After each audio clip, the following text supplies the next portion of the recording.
Manipur Kana Kandori, Manipur Command Kandori. Mayam Kambio. Say the Moy Yakin Masina, Manipur Kandam you are there, assembly the Amako country. Kasi Manipur to guide Congress Natia, Communist Natia. Manipur MLA or the Manipur Mantri Waibo, Manipur to guide Hajimo, Masina Highway. They got see Manipur Nakani, Manipur Yaifado Kangani Hagana, Manipur Pradana Takiba, MLA Hukugiman, the MLA Tara, we will come to the Manipur to guide higher. BJP no Quran, there was a labor, in the board there.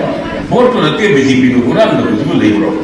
Equity, Moiranga, Tumla, Pungai, Manipur Assembly, the Mo, now Mr. Jackley, the Bakaro, Kumakan Kaiten, and I know I am completely Quran, a day, Yanaka, you have me on the process of the Quran, I got a assembly of the BJP, the board people, it's all Korea, nothing last, you It all who's asking you, I see nothing, I know, Hero, Isha is to me, I don't know.